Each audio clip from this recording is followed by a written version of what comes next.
Segundo Meléndez con nosotros, conversando aquí en chiquito. Vamos a meter un tema que es complicado, pero hay que hacerlo.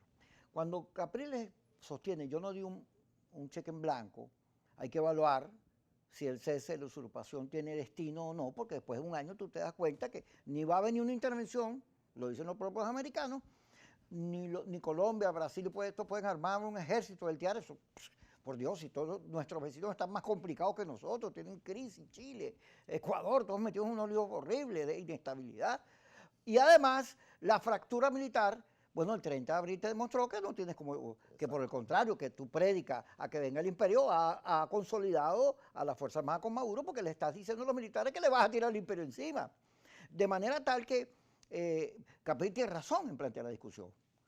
Porque tienes que revisar, así es la política, así es la Y vida. es evidente que Sí. fracasó la política, hay que Y revisarla, es lo luego esto de la racional. asamblea, porque se habla de estos diputados vendidos, comprados, que la plata, que es la cosa. Yo puedo poner la mano en la candela por Negal Morales. Yo sé que Negal no aceptó ese acuerdo, esa cosa por plata. Ahora, por lo demás, no sé. Y cuando el río llueve, ¿cómo es? Suena, piedras trae. Ahí hay una cosa rara, fea. Pero que a mi juicio yo se lo escribí a Luis Florido, que es mi hermano. Yo le digo, eso está sustentado en la derrota.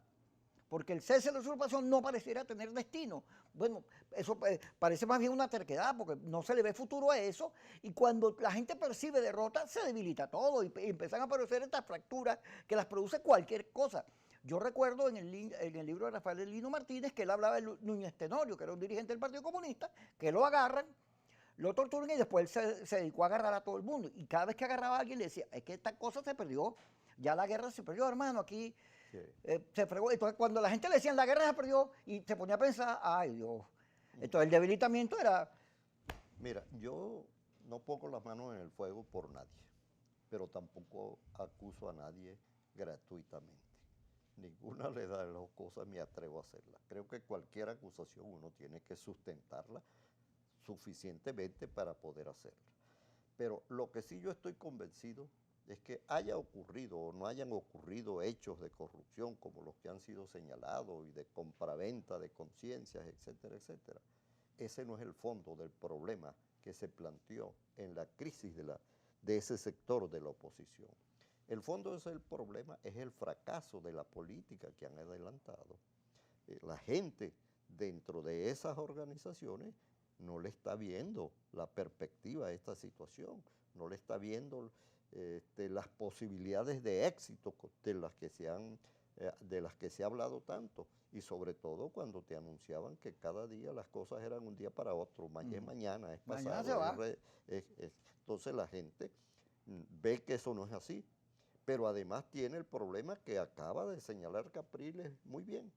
O sea, pero si tú estás metido en una política, estás comprometiendo a tanta gente en esto, tú tienes que revisar lo que haces, evaluarlo.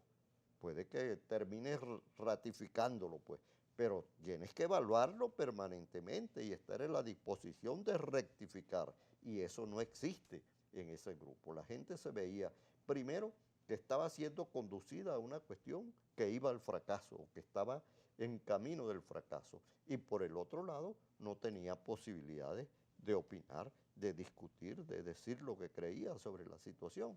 Eso produce una crisis en ese sector de la oposición, que a mi juicio es el problema central de estas deserciones que se produjeron y que produjeron la crisis que hay en la Asamblea Nacional.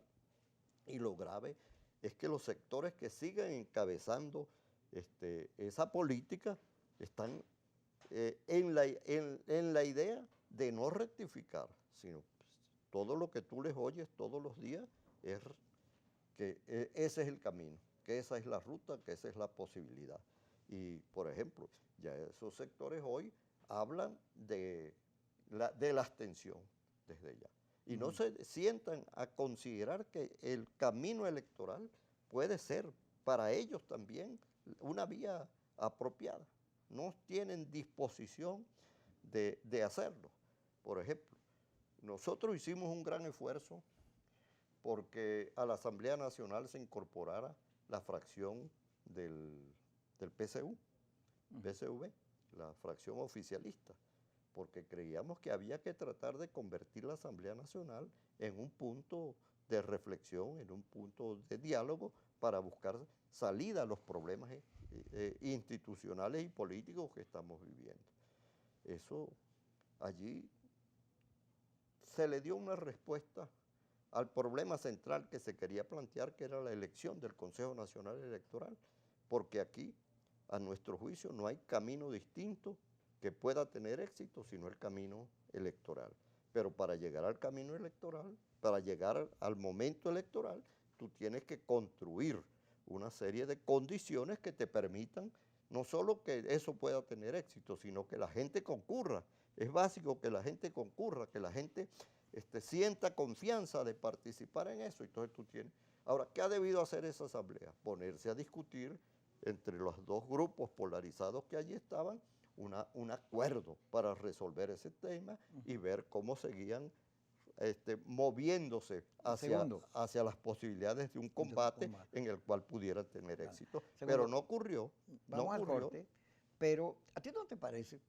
A mí lo digo que la oposición de hoy se parece a la izquierda de ayer, que tiene el mito atencionista, la cosa esa violenta de salidas de fuerza, que tiene los mismos paradigmas. Es como que es una cosa sobre insólita. Sobre este tema que te hablaba ahorita de... Pero tengo que ir a corte porque si no me matan. Tú no quieres que me maten, Simón. Bueno, a corte. No, eso no se puede aceptar. Eso no se puede aceptar.